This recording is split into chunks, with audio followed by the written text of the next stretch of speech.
আরেক বর্ণনার মধ্যে এসেছে আল্লাহ রাব্বুল আলামিন বলেন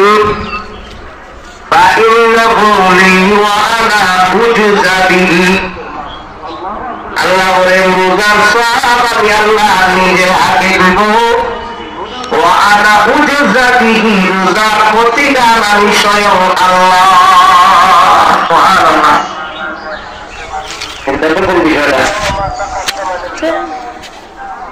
কোন মানুষ যদি রোজা রাখে রোজার প্রতিদান আল্লাহ নিজের হাতে বান্দাকে দিবেন। কিন্তু হাদিসের কথা বুখারী এবং মুসলিম শরীফের মধ্যে এসে মুত্তাফাক আলাইহি মানে দুটোর মধ্যে বর্ণনা আসসাউলি ওয়া আনা আজজি বিহি আসসাউলি ওয়া আনা উজজা বিহি। এক বর্ণনা হইল আল্লাহ বলেন নিজের হাতে দিব, আর এক বর্ণনা হইল আল্লাহ বলেন আমি রোজাদারের জন্য পুরস্কার। কিয়ামতের দিন জান্নাতের রাইয়ান নামক একটা দরজা থাকবে। রাইয়ান নামক একটা দরজা, ওই দরজা দিয়ে একমাত্র রোজাদারেরা জান্নাতের ভিতরে প্রবেশ করবে। এমনকি কিয়ামতের মাঠে হাসরবাসীরা টাকা দেখবে কিসের যেন জান্নাতি খাবারের ঘ্রাণ আসতেছে হাসরের মাঠে। হাসরের মাঠ তো মুসিবতের মাঠ, সবার টাকা দেখবে হাসরের মাঠ মুসিবতের সময় জান্নাতি খাবারের ঘ্রাণ আইতেছে। সবাই বলবে দেখি গিয়া কই থেকে গ্রাম ডায়ে, সবাই তো গিয়ে দেখবে জান্নাতের বারিন্দার মধ্যে কিছু লোককে মহান আল্লাহ তাআলা ফেরেশতার মাধ্যমে মেহমানদারি করাচ্ছেন। লোকেরা যখন হাসরবাসীরা যখন ডাক দিয়ে বলবে প্রভু কোন এলাকার পয়গম্বর, এরা কোন এলাকার পলিকা উস্কুতুর যাদেরকে আপনি আসলে মুসিবতের সময় জান্নাতের বারিন্দার মধ্যে মেহমানদারি করাচ্ছেন।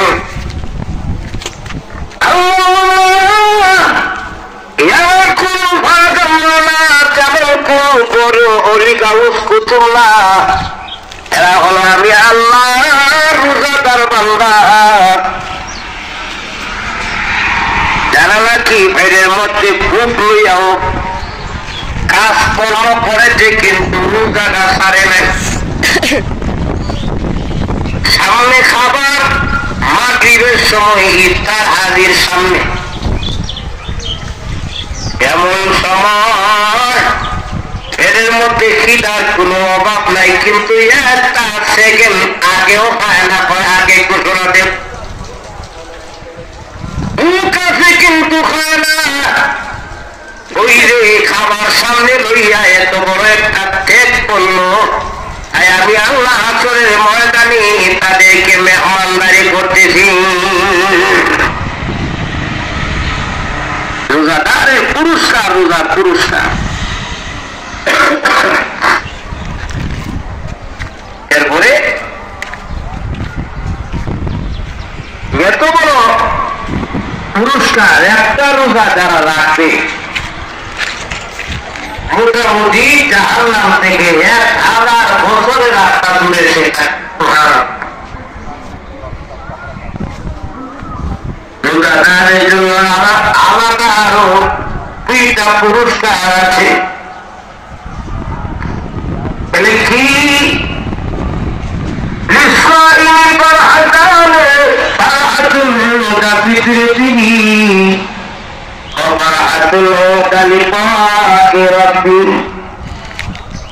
রোজাদারের জন্য 2টা পুরস্কার, একটা হলো ইফতারের সময় আর একটা হলো আল্লাহর সাক্ষাতের সময়।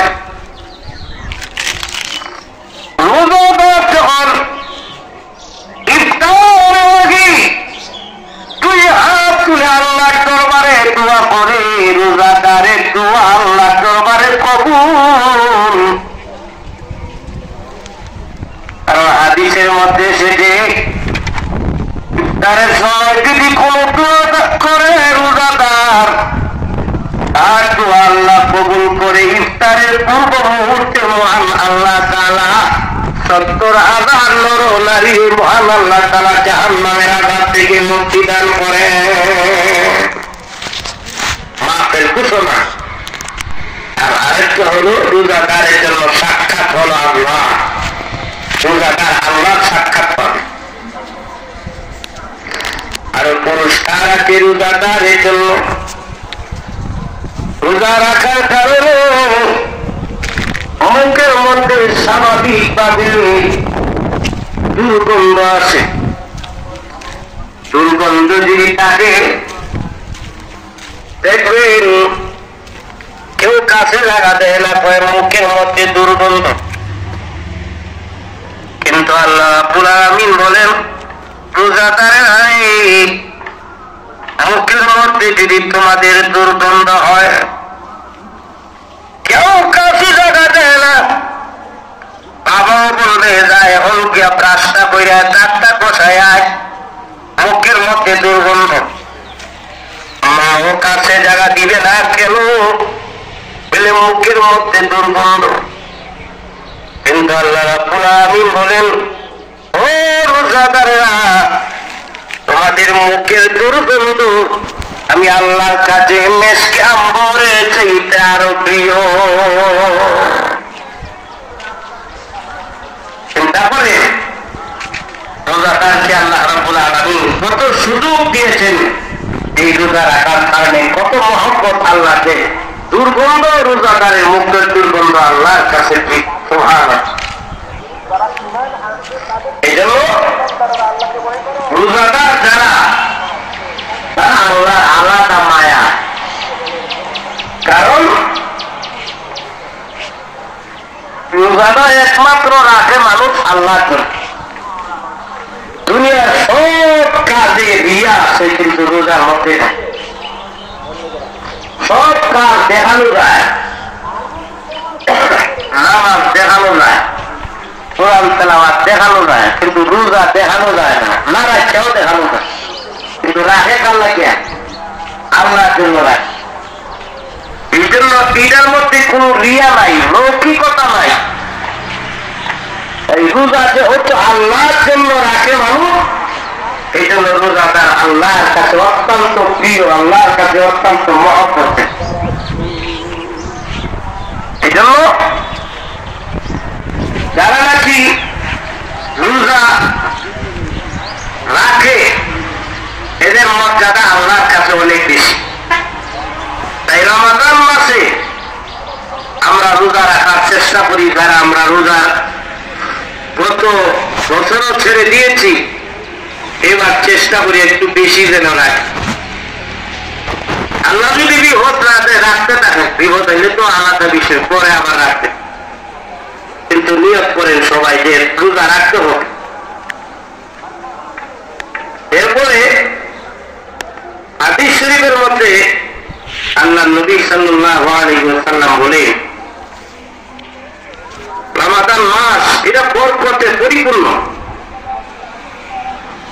কোন ব্যক্তি যদি রমাদান মাসে সওয়াবের উদ্দেশ্যে কাউকে যদি এই একটা খেজুরও খাওয়ায়, এটাও তার গুনাহ মাফের কারণ হয়েছে। সুবহানাল্লাহ। এদিকে আছে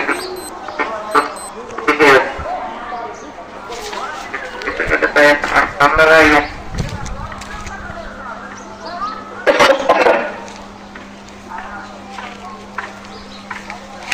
লক্ষ্য করে দেখেন, রমাদান মাসের এমন একটা মাস, যে মাস আসার সাথে সাথে আল্লাহ মাসের মধ্যে বরকত ঢেলে দিতে থাকে। এমনকি ফেরেশতা একজন প্রতিদিন ঘোষণা দেয়, ইয়া বাগিয়াল খাইর আকসির, হে কল্যাণকামী, আরো বেশি বেশি করে কল্যাণের কাজ করে।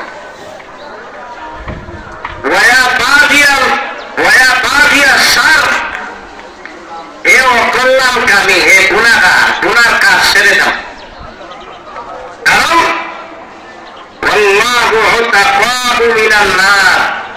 এই রমাদান মাসে আল্লাহ তাআলা অসংখ্য অগণিত মানুষকে জাহান্নাম থেকে নাজাত দিতে চান। তুমি কোথায়? আল্লাহর রহমত কোথায়? তাই তুমি যদি নেককার হও, ইয়া বাগিয়াল খাইর, আরো বেশি বেশি করে আসছি, বেশি বেশি করে আরো নেক কাজ করো।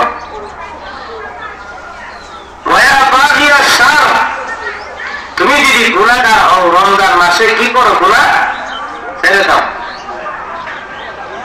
গুনাহ ছেড়ে দিবা কেন? এই রমজান মাসে তো আল্লাহ তাআলা অনেক মানুষকে মাফ করে দেন। এই জন্য রমজান মাসকে আমাদের পুঁজি বানাইতে হবে যেন গুনাহ মাফের কারণ হয়। তাই রমজান মাসের মধ্যে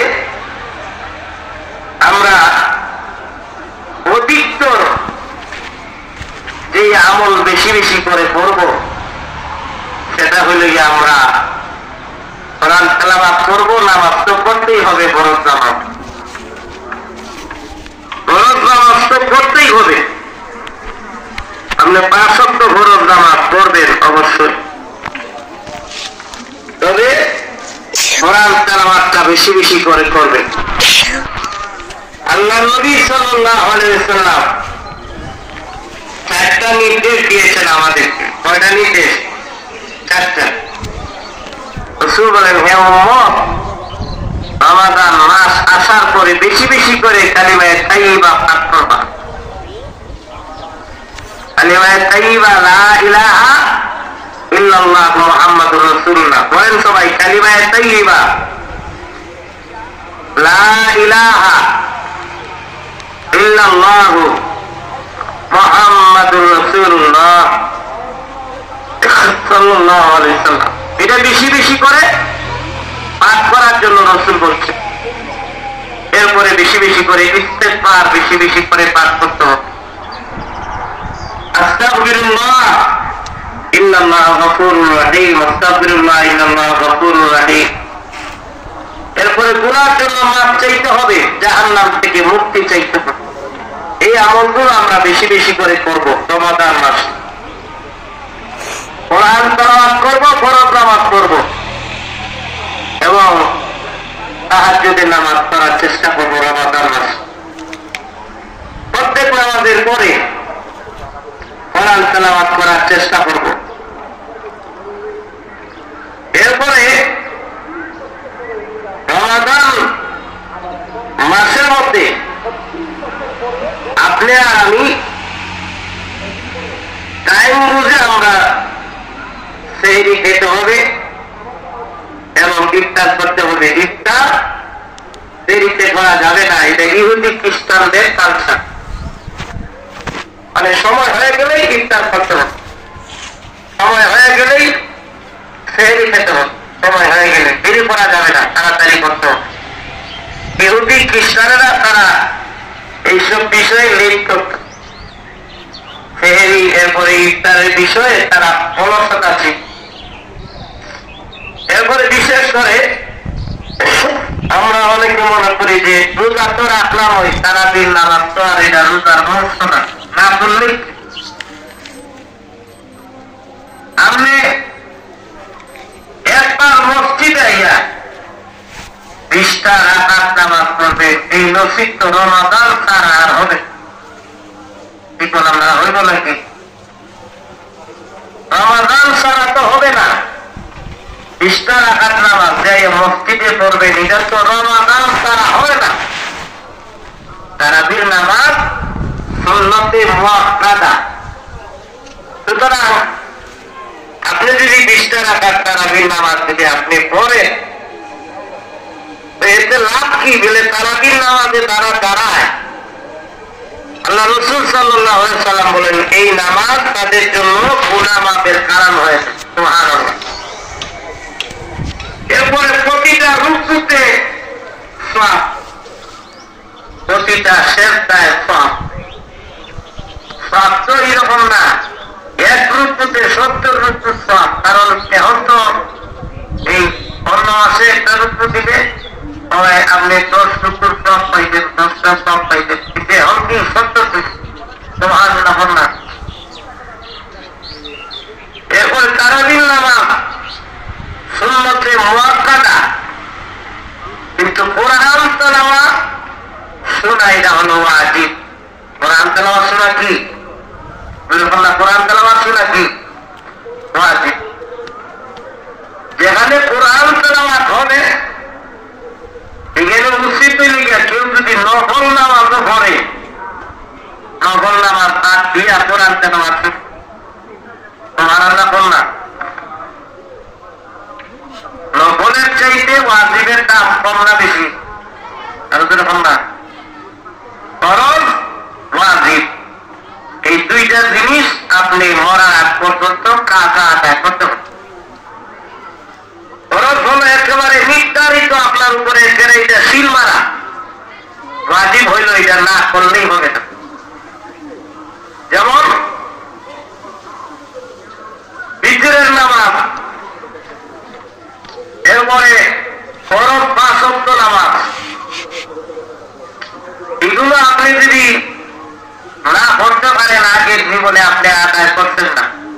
এখন বুঝতে লাইছেন এখন আমি সঠিক পথে চলব, আপনি ফরজ নামাজ আদায় করতে হবে, বিজরের নামাজও আদায় করতে হবে। সুবহানাল্লাহ বল না। আর যদি আপনি সঠিকভাবে আল্লাহর দরবারে ফিরে আসেন আর এগুলো আদায় করলে আপনার কষ্ট হবে না, আরো ভালো লাগবে, মনে শান্তি লাগবে যে আগের জিনিসগুলো আগে আদায় করতে পারি না, এখন তো মৃত্যুর আগে করছি। কোরআন তেলাওয়াত এটা শোনা হলো ওয়াজিব। এজন্য আল্লাহ তাআলা কোরআনে বলেন, তোমাদের সামনে যখন কোরআন তেলাওয়াত করা হয় চুপ করে তোমরা শুনো। সুবহানাল্লাহ বল না।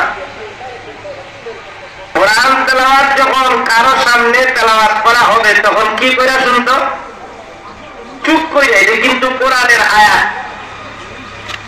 সুতরাং কোরআন বলছে তোমার সামনে যখন কোরআন তেলাওয়াত হবে চুপ করে শুনো। এই ঘোষণা ডাইরেক্ট আল্লাহর কোরআনের মধ্যে দেওয়া। সুতরাং নামাজ যেহেতু তারাবির নামাজ সুন্নতে মুআক্কাদা, কিন্তু কোরআন তেলাওয়াত শোনাটা ওয়াজিব। সুবহানাল্লাহ বলে বললাম। এই জন্য আমরাও চেষ্টা করি তারাবির নামাজে কিছু দূরে হতাম, সবাই যাতে শুন। কোরআন তেলাওয়াত যখন হবে কোনো কথাবার্তা বললে চলবে, মনোযোগে শুনতে হবে, তাহলে তো গুনাহগার হবে। একেবারে খেয়াল করে শুনতে হবে। এজন্য আমরা রোজাও রাখবো, কোরআন তেলাওয়াতও করবো, তারাবির নামাজটাও আমরা আদায় করবো। আপনি ফলাফল থেকে ভাইবেন মৃত্যুর পর, আপনি বলবেন এত সব করতে গেলে এটা ওই যে 20 রাকাত তারাবির নামাজ পড়তেন মনোযোগের সাথে, 29 দিন 30 দিনে পড়তেন। সুবহানাল্লাহ বললাম। এটা বলছেন কি জানা, আজকে 20 রাকাত পড়ছেন, কালকে আবার 20 রাকাত, 29 দিন 30 দিন যে আপনি 20 রাকাত তারাবির নামাজ পড়ছেন, আপনি যে পড়ছেন মনোযোগে, কিন্তু আল্লাহ তাআলা দেখবেন। আপনি কে দেখবেন আসরের ময়দানে বিশাল সওয়াব, এদিকে তো আপনি যে নামাজ পড়ছেন। সুবহানাল্লাহ বললাম। আপনি যদি আরো বেশি পড়েন কোনো অসুবিধা নাই, কোনো অসুবিধা নাই, আপনি আরো বেশি পড়েন, একা একা পড়েন, বাড়িতে গিয়ে পড়েন, কি অসুবিধা? তবে জামাতের সাথে 20 রাকাত পড়েন তো ভালো লাগবে। তো এইগুলো হলো আমাদের রমজান মাসটা হলো গুনাহ। রমজান মাসটা কি গুনাহ? গুনাহ মানে কি? একশোর মাঝে আপনি আরো 10 বেশি পাইছেন, পুষিয়ে দিয়ে দিন। রমজান মাসটা হলো গুনাহ। 20 রাকাত নামাজ পড়বেন, তারাবি ফরজ 5 ওয়াক্ত নামাজ পড়বেন, কোরআন তেলাওয়াত করবেন। যদি আপনি মনোযোগে হইরে থাকেন আল্লাহর জন্য, তো দেখবেন গিয়া এক রমজান মাসের আমল শত শত উহুদ পাহাড়ের সমান সব। কিছু কিছু ছোট আমলও আছে, যেমন জানাজার নামাজে যাওয়া, কবর পর্যন্ত যাওয়া, এটাও গিয়া দেখবেন কিয়ামতের দিন উহুদ পাহাড়ের সমান সব। এগুলো যদি উহুদ পাহাড়ের সমান সব হয় আর আপনি যে নামাজ পড়বেন, এটা তো আরো বিশাল বড় সব। কিন্তু আমরা অবহেলিত, আমরা আমাদের রোজার আমাদের অবহেলাটা একটু বেশি, প্রস্তুতি কম, আগ্রহ কম, বাড়তি চিন্তা আমাদের কি বেশি। প্রস্তুতি লইয়া যদি মাঠে নাইমা যাইগা, এক আমলে আপনার পুটা জিন্দি পরিবর্তন করে দিতে পারে যদি আল্লাহর কাছে পছন্দ হয়ে যায়। আপনার বয়স যদি 40 বছর হয়, বুঝ হওয়ার পরে মোটামুটি হইল তো আপনি 15 বছর তারাবির নামাজ, 15 বছর রমাদান মাস পাইছে, মসজিদে আইছে। কিন্তু কোন রমজান মাসে আমল কবুল হইব এটা তো বলা যায় না। হঠাৎ যদি একদিন বুঝতে যদি এক রমজান মাসে মাসে লাইনা যান না, এক রমজান মাসে আপনি বল দিয়ে তোমার আল্লাহ না, আল্লাহর কাছে যদি পছন্দ হয়ে যায় না, আর ভিতরে রমজান মাসের আমলও খুব মনে রাখবে। বিশ্বাস, চাহিদা, আগ্রহ মানুষের জীবন পরিবর্তন। বিশ্বাস হলো আসল জিনিস, সব দেখা যায় না, আমরা মাথায় তো দেখা যায় না, আপনার মাথায় তো আপনি নিজের চোখ দিয়ে দেখতে পারেন না, আয়নার মধ্যে গিয়ে দেখতে হয়। বিশ্বাসের উপরে সবকিছু, আল্লাহ দেখা যায় না কিন্তু বিশ্বাস করি, জাহান্নাম আমরা দেখি নাই বিশ্বাস করি, জান্নাত আমরা দেখি নাই বিশ্বাস করি, আসলে মাঠ এখনো সংগঠিত হয় নাই কিন্তু আমরা বিশ্বাস করি। সব দেখা যায় না, গুনাহ দেখা যায় না কিন্তু বিশ্বাস করি। রমাদান মাসের বিশাল গুনাহ দেখা যায় না কিন্তু নবীর মাধ্যমে আমরা শুনছি, কোরআনের মাধ্যমে আমরা জানছি। সুতরাং বিশ্বাস করে যদি আমরা মানতে পারি, দরজা আল্লাহ তাআলা খুলে দেন। আল্লাহ তাআলা আমাদের সবাইকে রমাদান মাসের পূর্ণ ফজিলত বুঝার তৌফিক দান করেন। সবাই বলে আমিন। রোজা আল্লাহ কেন দিলেন? লাআল্লাকুম তাত্তাকুন। রোজা আল্লাহ তাআলা দিয়েছেন আমরা যেন মুত্তাকি হই। আমরা কি হই? মুত্তাকি কাকে বলে? বলে আত-তাকওয়া হাহুনা। তাকওয়াটা হলো এখানে। তাকওয়াটা কোন জায়গায়? আপনাদের কথা কোন জায়গায়? আমরা কাম সাইড হইল গিয়া তাকওয়া। এখানে আল্লাহর ভয় ঢুকানো, এটাই হলো তাকওয়া। এই ব্যাখ্যা জানার জন্য সাহাবায়ে কেরামের মধ্যে যারা কোরআন বুঝতেন, এর মধ্যে একজন হলেন হযরত উবাই ইবনে কাব রাদিয়াল্লাহু তাআলা। ওনার কোরআন তেলাওয়াত এত সুন্দর, আল্লাহ পছন্দ করতেন এবং কোরআনও বেশি বুঝতেন। হযরত উমরের মতো সাহাবী গিয়ে বলেন, হে উবাই ইবনে কাব, তাকওয়া এটা কোন জিনিস? যখন উবাই ইবনে কাব রাদিয়াল্লাহু তাআলা ব্যাখ্যা দিয়ে বুঝাইছেন, তুমি যদি কাঁটা যুক্ত কোন রাস্তা দিয়ে যাও, পাঞ্জাবি লাগাইয়া, আগে কিছু রাস্তার আশপাশে, এরপরে হাওরের আশপাশে কিছু গাছ ইত্য, যেগুলো ওই যে পাঞ্জাবির মধ্যে কাপড়ের মধ্যে ঢুকে দিতে, এটা আপনারা কি কর? আচ্ছা, কাঁটা যুক্ত কোন রাস্তা দিয়ে গেলে আমরা সবাই সতর্ক। কেন? যদি কাঁটা ঢুকে জায়গা, রক্ত বের হওয়ার সম্ভাবনা আছে। কাঁটাযুক্ত রাস্তা দিয়ে গেলে যেইভাবে আমরা সতর্ক হয়ে চলি, দুনিয়ার এই বেজাল রাস্তা দিয়ে এমন ভাবে সতর্ক হয়ে চলি চলতে হবে, যেন শয়তান কাঁটা ঢুকায় না দেয়। এর অর্থ হল আল্লাহর ভয় ঢুকায় চলতে হবে, আর সতর্ক হয়ে চলতে হবে, আর ভিতরে রাখতে হবে কার ভয়? আল্লাহর ভয় না হইলে আপনি সতর্ক হইবেন কেমনে? এটার নাম হলো তাকওয়া। মানে তাকওয়া হলো আল্লাহর ভয়, সব কাজে সতর্ক, আল্লাহর ভয় ভিতরে লইয়া। রমজান মাস এমন একটা মাস, এই মাসে যদি তাকওয়া অর্জন হয়ে যায়, বাকি 11 মাস গুনাহমুক্ত জিন্দেগি হয়ে যায়। সুবহানাল্লাহ। আল্লাহ তাআলা তৌফিক দান করুন, সবাই বলে আমিন। ওয়া আখির দাওয়াহুম